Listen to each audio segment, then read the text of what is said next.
Salut à tous pour la deuxième partie du grand rendez-vous. Il sera vendredi soir sur la scène de l'Acropole. Tout de suite dans le grand rendez-vous, il nous fait découvrir en live l'un de ses nouveaux titres, Without You. Place à James Porter.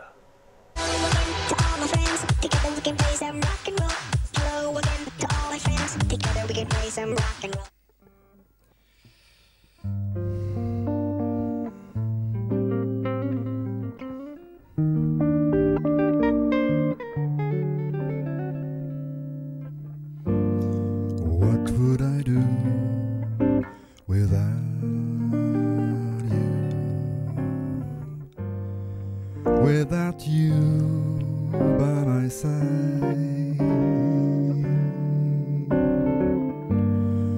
what would I do without you?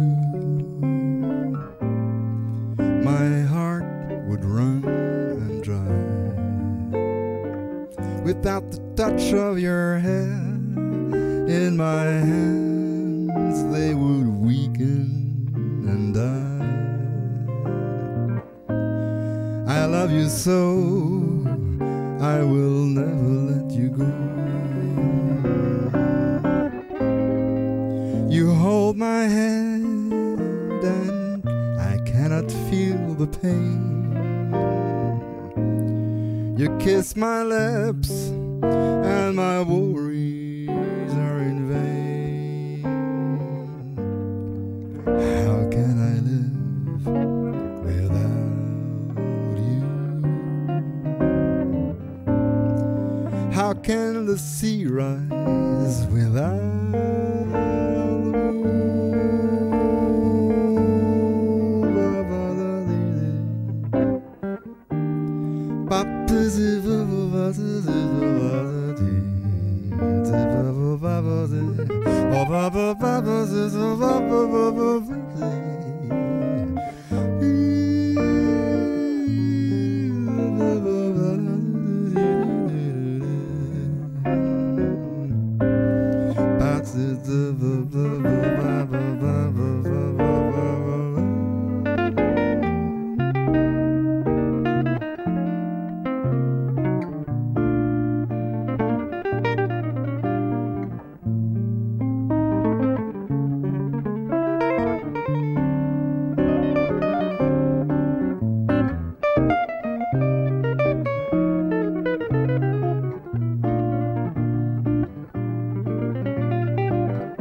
What would I do? What would I do without you? Without you by my side, what would I do without you?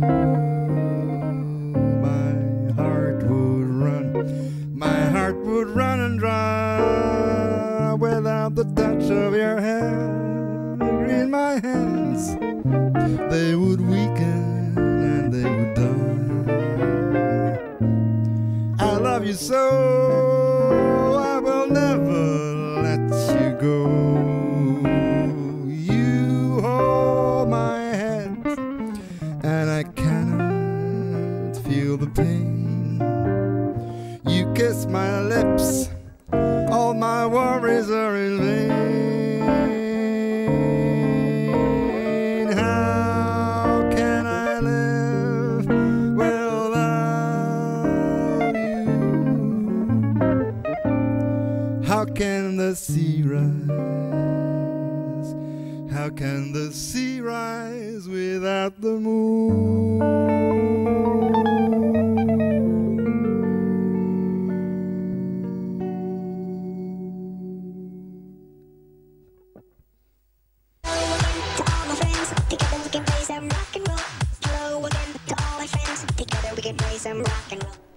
James Porter, accompagné de Sébastien Derotte. Rejoignez-nous tout de suite avec, c'était le titre Without You, un tout nouveau titre. Un tout nouveau titre.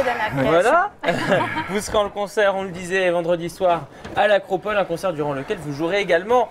Par contre, les titres de votre premier album paru, lui, en 2011, The James Porter Songbook. Absolument. La musique, vous l'avez commencé tôt.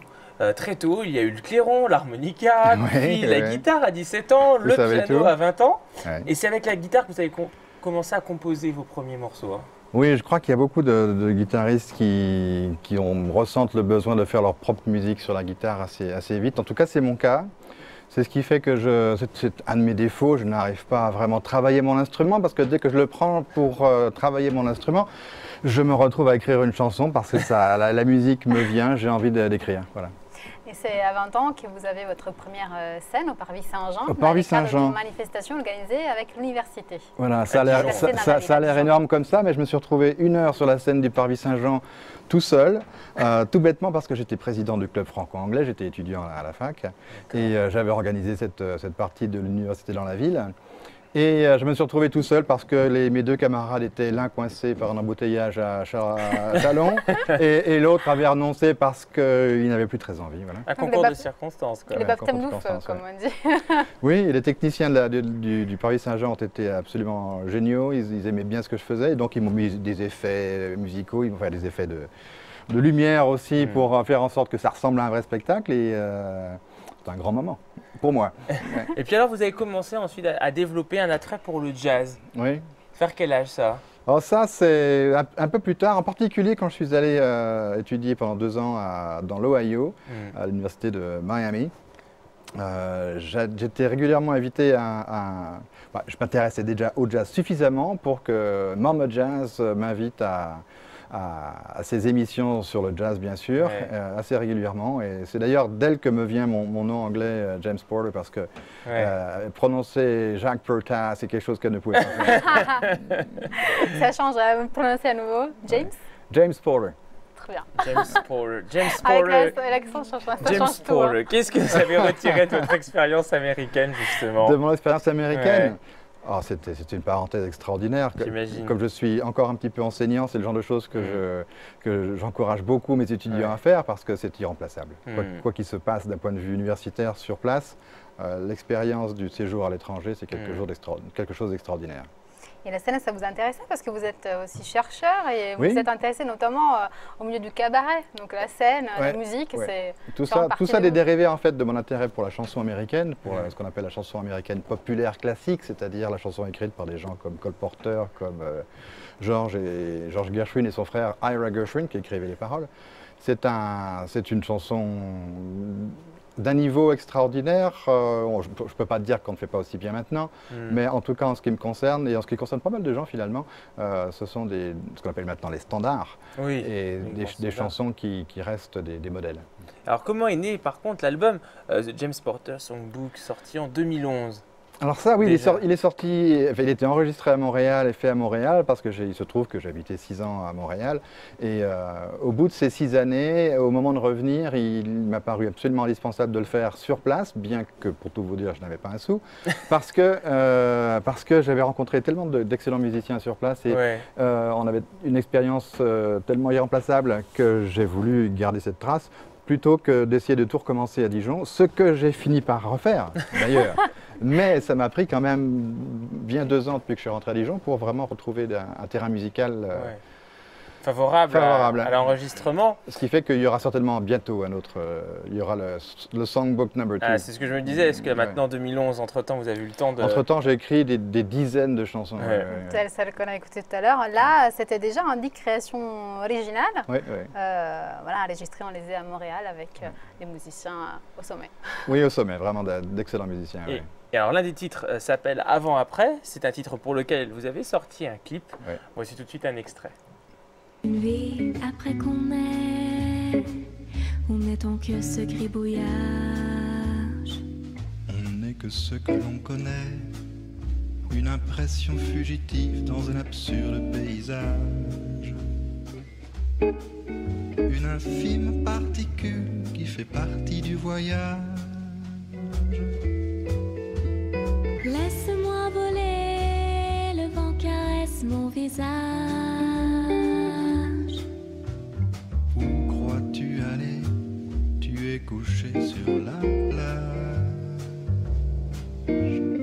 j'aperçois là-haut un mouton barbu sans âge.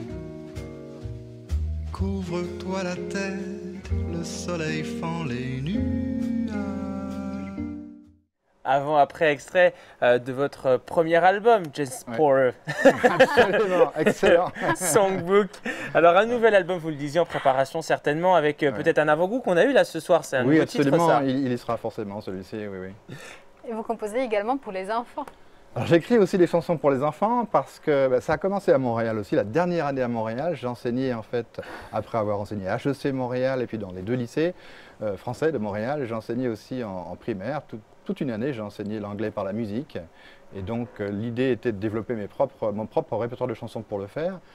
Ne serait-ce que, sans vouloir médire de mes collègues, bien souvent les chansons écrites pour l'apprentissage de l'anglais ont été écrites par des gens qui s'intéressent à l'apprentissage de l'anglais, qui savent parfois jouer un peu de guitare, mais qui n'ont aucune connaissance harmonique ou qui ne font pas vraiment beaucoup attention à ce qu'ils écrivent en termes de prosodie, c'est-à-dire de rapport entre paroles et musique, ce qui fait que je m'entends faire la chose moi-même.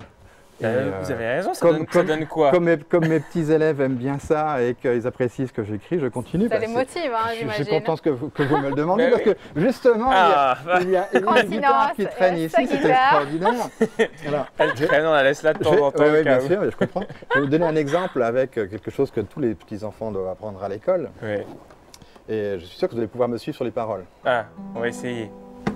1, 2, 3, 4, 5, 6, 7, 8, 9, 10, 11. 1, 2, 3, 4, 5, 6, 7, 8, 9, 10, 11, 12, 13, 14, 15, 16, 17, 18,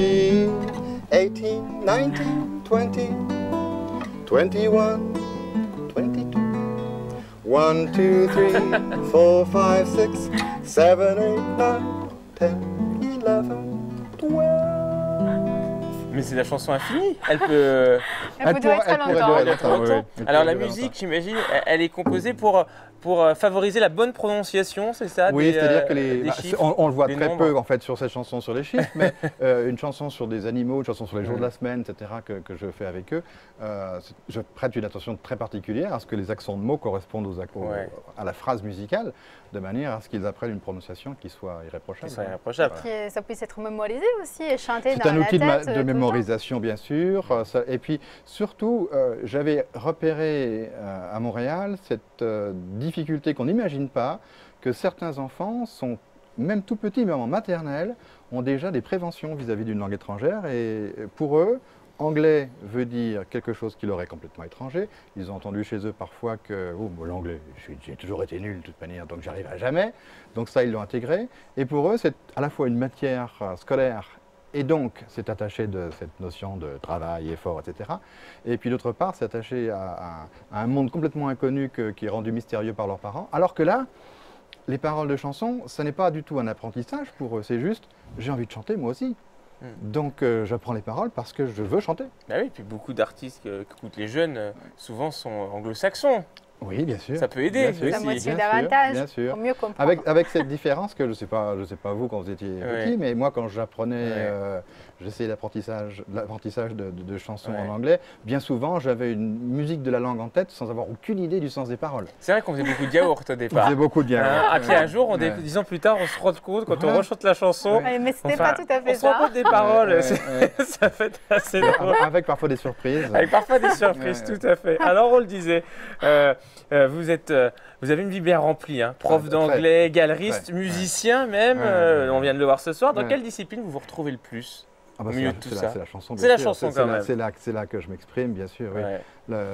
L'art et la vente d'art, c'est quelque chose qui occupe une grande partie de ma vie aussi, parce que c'est un intérêt que j'ai voulu développer très tôt et que je n'ai pu développer que tardivement dans ma vie. Ça venait tout bêtement de l'idée qu'au départ, je voulais m'entourer de, c'est un peu prétentieux peut-être, mais de choses complètement originales, que personne d'autre n'avait. Voilà, c'était comme ça. Vous êtes à l'affût de tout ce que... Et je suis très à l'affût de retrouver un terme d'illustration américaine. Exactement. Collectionneur avant même d'être galeriste, en fait. Ah, bien sûr, mais je crois que beaucoup en tout cas tous les on doit être à peu près 4 ou 5, donc je peux le dire sans problème. Mes 4 collègues sont américains. Et les collectionneurs qu'on précise d'art américain d'illustration. C'est ça, d'illustration, donc des originaux d'illustration qui sont des tableaux, qui sont des pastels, qui sont des aquarelles, des gouaches ou des huiles, et qui ont été faits pour une couverture de magazine par exemple. Et tous mes collègues, c'est-à-dire les 4 ou 5 collègues, sont avant tout des collectionneurs qui ont eu besoin à un moment donné de vendre pour vivre. De vendre pour vivre. Vous avez d'ailleurs fait une exposition il y a peu de temps que Valentina a été allée voir. À la Coupole, et c'était très intéressant effectivement, parce qu'on n'imagine pas forcément que derrière un petit dessin qu'on trouve sur voilà, un magazine, il est des véritables tableaux à l'origine. Absolument. Ah oui, parfois je vois une image qui défile derrière, voilà. Oui, ça par exemple, Sheldon, c'est un artiste d'une finesse absolument incroyable.